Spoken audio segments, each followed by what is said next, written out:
fresh every Tuesday for MSPs around the world. This is Paul Green's MSP Marketing Podcast. You are very welcome to this latest episode of the show. Here's what we got coming up for you today. Hi, I'm Simon Marcil. I'm the founder of Propel Your MSP. I will tell you how I was able to build our MSP from zero to over 100 staff in 18 years. With a tease like that, you know that Simon's interview is going to be really, really good. He's going to join me later on in the show. We're also going to be talking about reusing content. When you generate a piece of original content, where else can you use it? Can you put it on your website and YouTube and LinkedIn and a number of other platforms? The answer is yes. How to repurpose content the best way. We'll be talking about that later on in the podcast. Paul Green's MSP Marketing Podcast. Now and again, I get invited to hang out with cool people. I do get quite a few invitations coming in from people just saying, hey, would you like to guest in our meeting? Or, just come and have a talk to us for 10 minutes. It's all virtual, of course, so it can all be done from my house. And late last night, literally 10 p.m. last night, I guested for 30 minutes on a small, informal mastermind group that happens amongst a whole bunch of MSPs. There were about, I think it was 10, 15 MSPs on that call, and we just sat and chatted for half an hour about some of the latest marketing strategies and tactics and things that are happening right now that are working for MSPs around the world. And it was a really, really good conversation because they were giving me as many ideas and as many things that I can go and talk about on things like this podcast as I was giving to them of what other MSPs are doing. And one of the conversations that we had was that the most successful MSPs are focused more on people than on technology or anything else. And we talked about having conversations with prospects. And when you talk to a prospect about their business and their people and themselves, that always leads to a better engagement. It leads to a better level of conversation than if you try and talk about their technology. It's kind of weird that, isn't it? The thing that you sell, the very service that you deliver is not the thing that your clients want to talk about. They want to talk about themselves and their people and cool things like that. Now, I couldn't stay for the full 2 hours of that mastermind call because it would have been midnight in my time zone. It was a different time zone this call was happening. And as I was going to bed just after that call, I was kind of lying there reflecting on the call and people and how it's all about the people. And then I started thinking about how that applies not just to our marketing for new clients and the way that you sell to your existing clients. That very much applies to you and your staff as well. And we've talked a little bit about this in the last couple of weeks. In fact, just 4 episodes ago, in episode 122, I talked about you being a leader that people will be desperate to work for. And I made a couple of book or TED Talk recommendations from an author called Simon Sinek. His books are available as TED Talks as well. Start With Why is the first one, and Leaders Eat Last is the other book that he wrote. But as I was reflecting on this last night, I started thinking about how, as leaders, another critical part of our job is to bring people together, and particularly our teams. Now, you might have a team that's now fully back in the office and you're all together in one place. And if that's the case, that's just wonderful. We have a completely remote team. We don't have an office. Everyone works from home. And in fact, we're adding 2 or 3 new people into our team right now, and they will continue to be remote. And it's, we'll meet up once a year. Perhaps we'll meet up in London here in the UK, probably around Christmas time for a soiree and some fun. But the rest of the time, we're all remote. And we have lots of video calls and we chat a lot using our collaboration platform, but we never really have that kind of get together and celebration. And then I was thinking about something we did last year. We did a thing where we jumped onto a video call and we all had a drink. And in fact, what I'd done was I'd sent out bottles of wine or beer or whatever everyone's favorite tipple was. It didn't have to be alcohol. It could be soft drinks as well. And I sent those out so everyone had essentially a drink. I'd bought everyone a drink as if we were in a bar or in a pub, and we all got together at the same time at the end of play on a Friday and just chatted. And we didn't talk about work, we talked about life. In fact, we found out some amazing stuff about our colleagues, and I've been working with some of these people for 10, 15 years, years, and even I found something out. One of my colleagues, Ben, has something like 15 guinea pigs. His wife breeds them, and that was a fascinating piece of news for us. Another one of my colleagues, James, in fact, producer James, who puts this podcast together, say hello, James. Hello. He can actually do the Rubik's Cube in, what is it, James? Is it just under a couple of minutes or something? Yeah, I can do this bad boy in about a minute. Yeah, so complete a Rubik's Cube, which is quite impressive. And then another one of our colleagues, Ian, he was actually back in the 90s. He was in like a trance band, and they released a song. You know, it was in like in the charts. And all of this came out of our Zoom and Slurp, or whatever it was that we called it. In fact, as I'm thinking about that now, I'm thinking we should do that again in the summer. That's a great idea to get the team together. And there's an opportunity for you.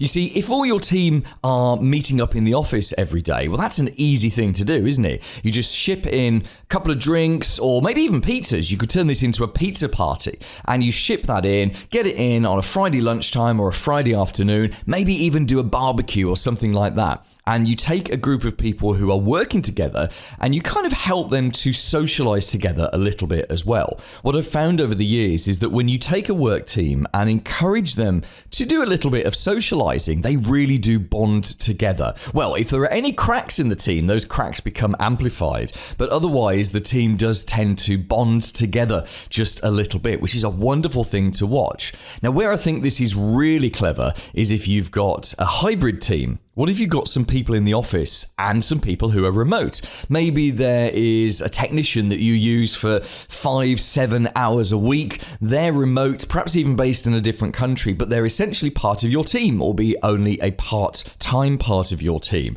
Wouldn't it be great for them if while you're having your pizza party or your beer party or beer barbecue with your team, that actually you get them involved as well? So everyone who is pulling together is there having a bit of a social event and not talking about work, just talking about themselves. It could be a little bit awkward to start with. In fact, I remember our call from last year was just a little bit awkward, but as the beer flowed and people enjoyed themselves and realised this is just a bit of fun. There's no pressure on this. I'm not going to have to say anything or talk about my role or anything like that. People relaxed, and that was when the funny stories started coming out.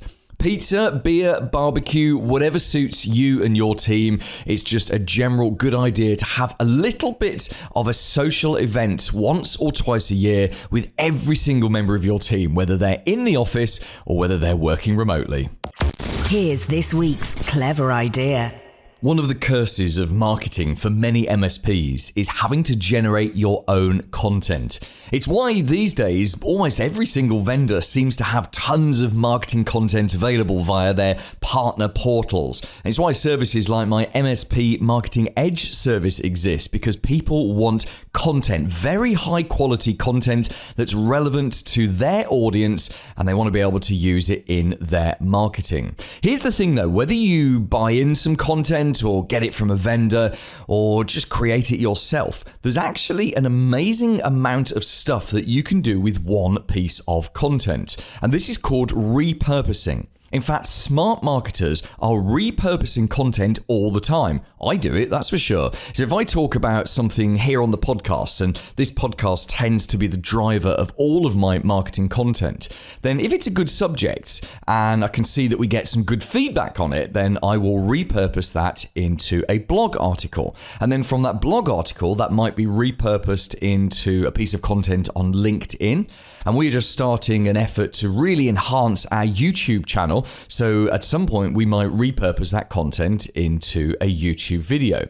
It's the same content, but in repurposing it, you create different ways of looking at that content. Because if you think about those different platforms I was just talking about, a YouTube video is a very different thing to a post on LinkedIn, which is a very different thing to a blog on your website, which is a very different thing to a newsletter on LinkedIn, which is different to a post on Facebook, which is different to a short tweet. All of these different platforms have their own foibles, their own little things that they absolutely love, their preferences for the way that you present the content. Some of them like lots of images and pictures and links. Some of them prefer that you don't send traffic outside of the platform. Some of them are image driven, some of them are video driven. But you can take the same idea, the same core piece of content, and you can repurpose that across a multitude of different platforms. In fact, what you might choose to do, you might choose to have a content calendar where you can actually say, week 1, we're going to do a blog article on, let's say, cybersecurity. Let's say ransomware. That's your blog article.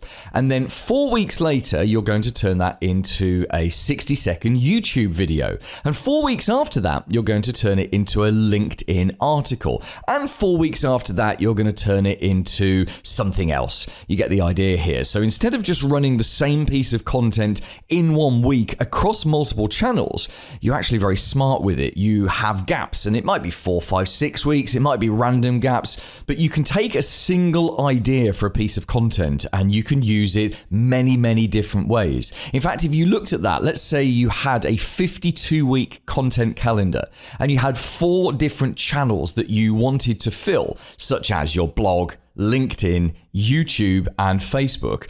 You might look at that and say, wow, we need 52 pieces of content times 4 channels. That means we need more than 200 pieces of content. But of course you don't. You just need 52 pieces of content. You need 1 idea a week because you're then going to spread that out across multiple channels. It's a very smart thing to do. And frankly, coming up with 52 content ideas really isn't that difficult. Easy content always comes from listening to your clients, listening to what they say during strategic reviews, looking at the most common tickets that are submitted. All the great content ideas come from listening to your existing clients and what your existing prospects actually say to you.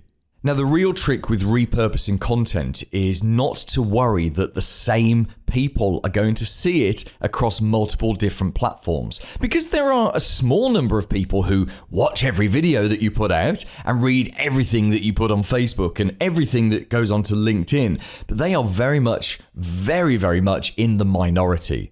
The vast majority of people see a little bit of your content some of the time. So if you were to put the same subject out on YouTube and then 4 to 6 weeks later talk about it on LinkedIn, it doesn't matter. You really can overthink these things.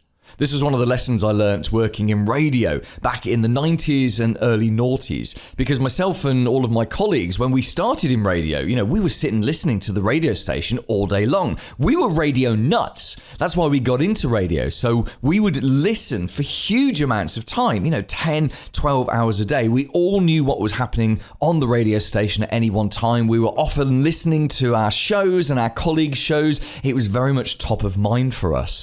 But that's because that was what we did.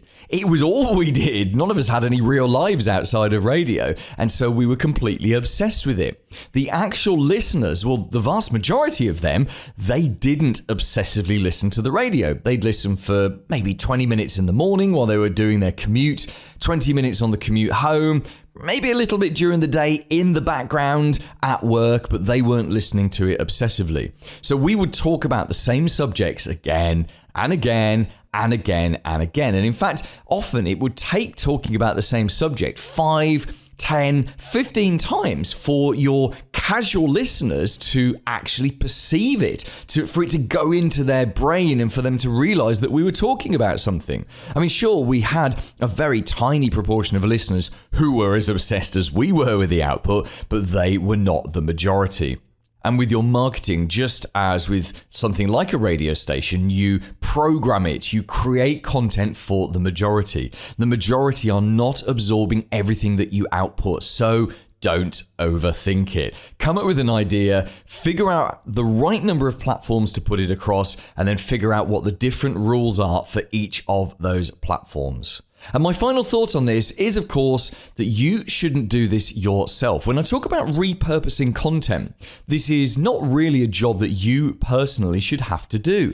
Get someone else to do it for you. Now, you personally may originate that content in the first place. You might take an idea that you got from talking to a client and turn that into the original piece of content, but there are plenty of people out there on platforms like Fiverr, People Per Hour, Upwork, lots of different platforms where you can give someone your original piece of content and get them to repurpose it into other platforms for you. It doesn't have to cost a lot of money. It can be done incredibly cost effectively.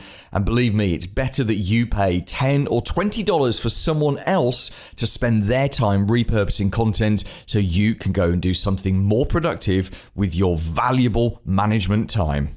Paul's blatant plug. 3,720 MSPs around the world now have a copy of my book, Updating Servers Doesn't Grow Your Business. It's completely free. You don't even have to pay for shipping for us to send you a copy. And there is a ton of value in here. It's only a short book. It's a 44-page short read. It's your quick guide to marketing your MSP. And if I just flick here, I'm just going to flick to, here we go, page 21. This is chapter 4. Retain your clients and increase average lifetime value. And I've got a little box down at the bottom that says, understand this. The real value of a client is in the long term, not in the first transaction. Your marketing needs to be as focused on retaining clients as it is winning new ones. This book is full of little nuggets like that. If you want to get a free copy, we will ship you a copy free if you're in the UK or the US. Anywhere else in the world, we'll just send you an instant PDF. Just go to Paul Green's MSPmarketing.com. The big interview. Hi, I'm Simon Marcil from S3 Technologies and also Propel Your MSP. And Simon, you sent me a wonderful email. It was back in November last year, and it's taken us ages to actually get this conversation sorted out. But you sent me an email saying you'd built up your MSP over, I think it was 18 years, to 100 staff doing virtually no marketing. Now, that is the kind of success story that I thought has got to get onto this podcast. So tell us about your MSP. You're based in Canada, aren't you? Correct. We're based in Montreal, and we started in 2003, so it's been a long time. We sort of built the business really one client at a time and also one staff member at a time. Right now, we currently have about 100 staff. What's particular for our MSP is we actually have larger clients. So we roughly have 65 clients. So we're part of peer groups in the US. And we really stand out with that in the sense that our clients are much larger than the typical MSPs, which has some positives and also some negatives. Positives being that the larger clients really keep you on your toes and also kind of expose you to, I'd say, what's coming next in the smaller clients a lot quickly, more quickly. Let's return back to the larger whale clients later on in the interview. I'd first of all like to just go back to 2003. Tell us what you were doing. So what made you? How old were you then? Because you seem quite young now, Simon. Yeah, I was 23 at the time. Wow, most of us were still working in McDonald's or something at that point. So tell us about 23-year-old you and what made you decide to start an IT services firm in the first place. So it actually started much earlier than that. It actually started in 1997 or 1998. So I have two partners in our company now. So myself and one of our partners started a small company after high school where we just did service for sort of family members and friends of families. Mostly it was people at home, but we also had some small businesses. As the summer kind of rolled around or came to an end, we had to start university, and we were enrolled in computer engineering. And that's when we realized that, we might not have enough time to take care of all these clients. So we found somebody to kind of give our clients to, who had basically more of a hardware sales shop at the time. It's in 1997 or 8. And I started working there part-time through university. You remember the year 2000 bug? Yeah, so people Y2K were buying bug, hardware yeah. Exactly, the Y2K bug. So people were buying hardware like crazy. Yeah. But the margins were going down. So all these guys, like most IT firms, were selling hardware, and they buy servers and sell them at 100% markup. It was crazy, and that was their business. But that was coming to an end in those years as it was getting more and more competitive. And that's something I actually saw while working there, still in university.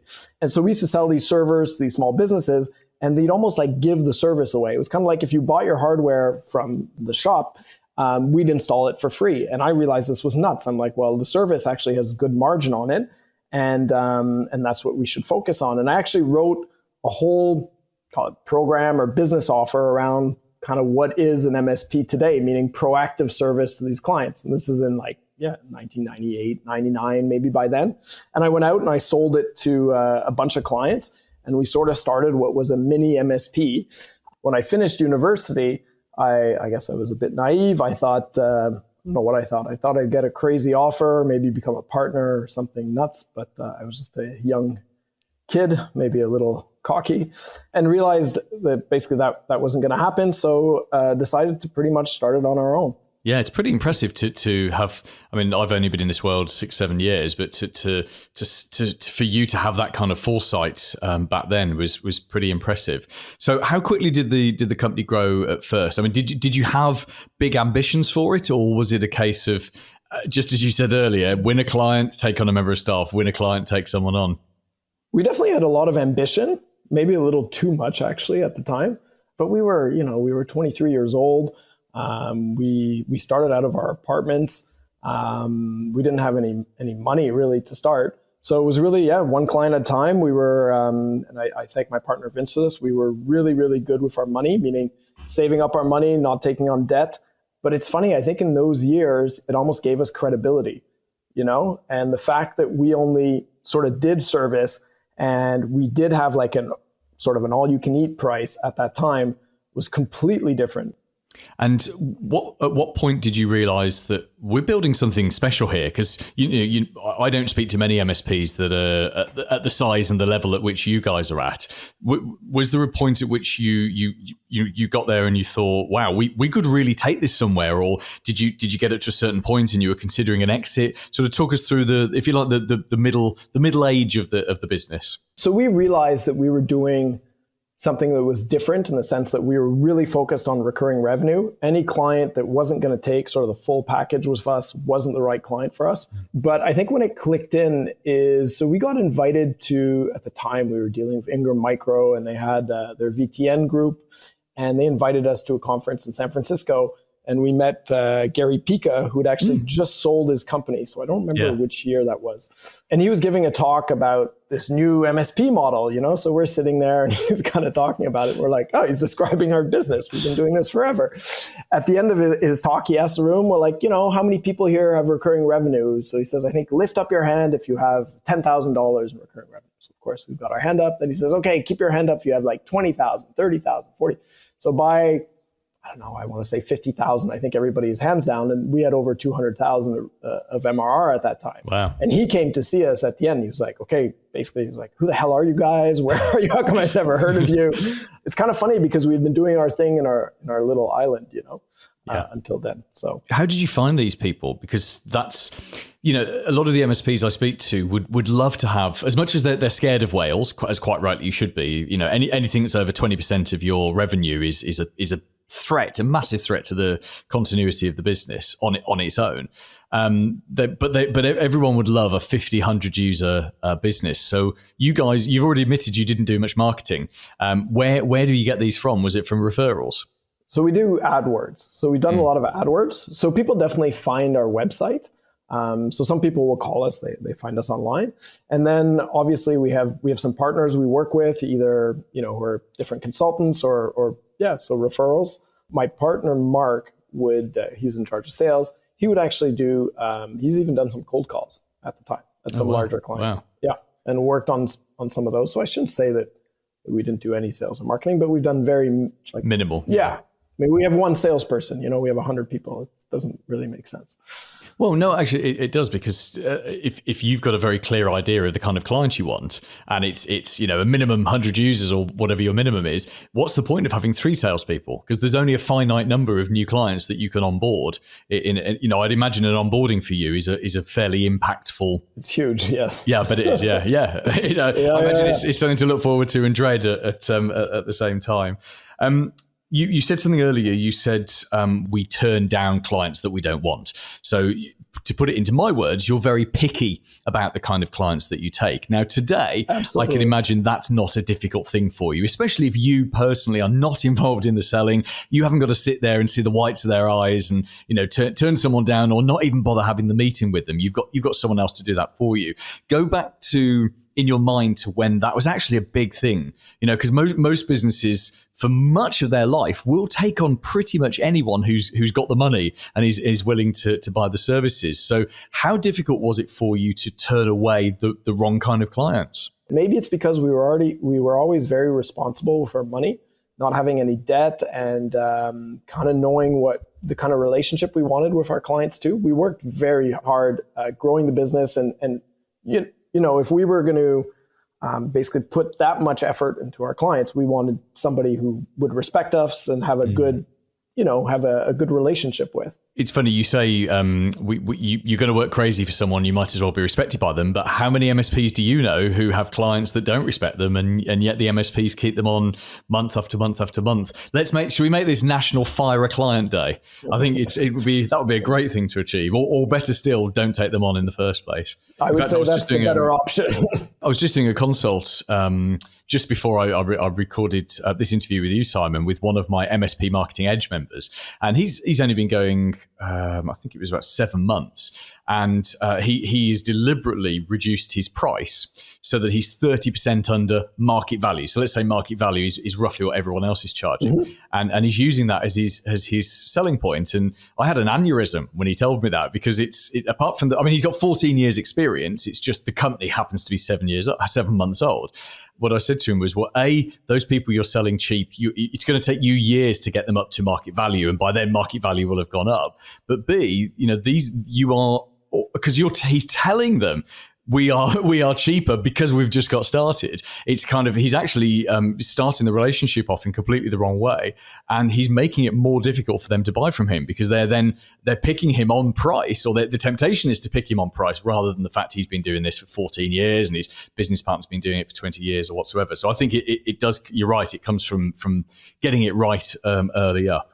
So you have a side venture, and that's called Propel Your MSP. So what is this, and when did you get started with this? Yeah, so Propel, we started it 3 years ago. So something that we've done in our MSP from the beginning is we were always really, really strong on call it the vCIO side of thing, or the strategic planning with clients. Yeah. Every time we take on a client, we had a clear roadmap for them, usually a 3-year roadmap with a very detailed budget of where they were going. And this is something that gave us, I think, huge credibility with the client. This is probably why we got a lot of referrals as well at the time. And it just showed that we were obviously proactive, but also in control of the infrastructure.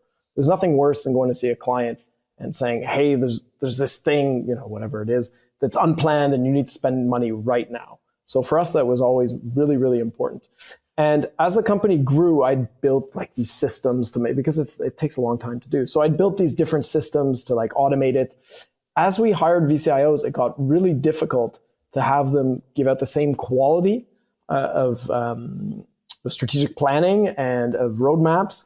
We started the business. The business is all about vCIOs. It's basically a tool for them to produce roadmaps for their clients and to ensure that basically, the most important thing is to be the trusted advisor to your clients. And once that starts slipping, or if you're not the trusted advisor, somebody else is their trusted advisor. So for us, it's really to maximize the vCIO time, to maximize the proactivity that you're doing for the client. And Propel really comes in. It's funny, when we built it, the idea of it was, how can we save time on our vCIOs? It's taking too long to produce these things. And that was the first goal.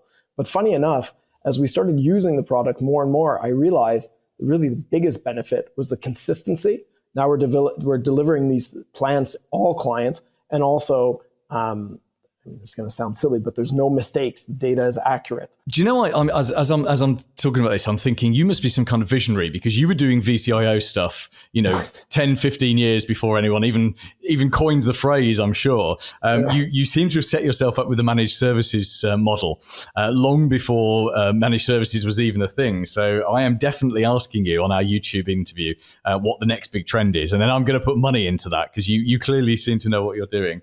You and I are going to continue on YouTube. I am going to ask you what's next. I'm also going to ask you what it's like to manage so many staff. because with 100 staff is some people's idea of a nightmare.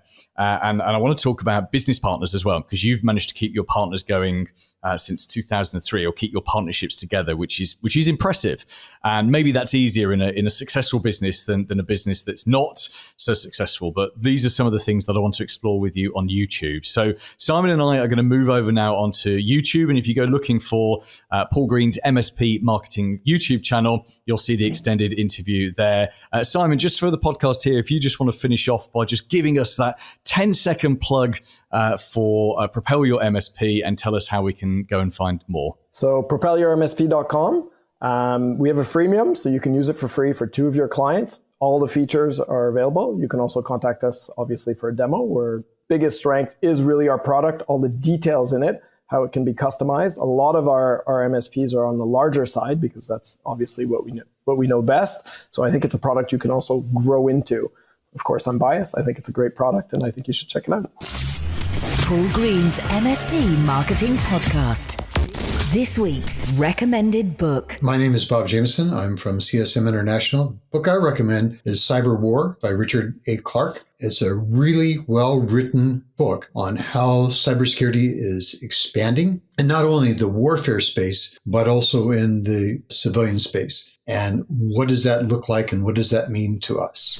Coming up next week. Now, more than ever before, MSPs are wanting to learn about how to grow when it comes to lead generation and marketing, and trying to really understand, are you running a nonprofit, or are you really in a position to where you've got a valuation that makes sense for all the hard work that you've done? That's Andra Hedden from Marketopia. They're a big MSP marketing agency based in the US who've just bought a marketing agency here in London. They're becoming a worldwide force, and they know all about marketing for MSPs because they're there in the trenches doing it. They know what works today and what doesn't work today. They're generating leads for MSPs. They're following those leads up.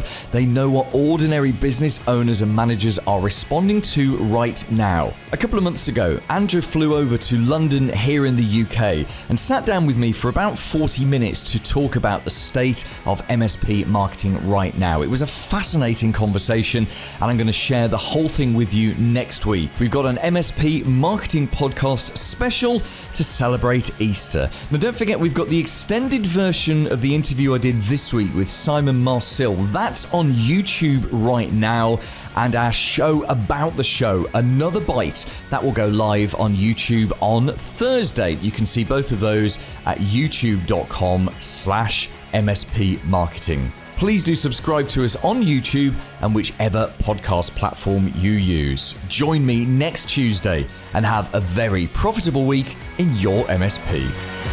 Made in the UK for MSPs around the world. Paul Green's MSP Marketing Podcast.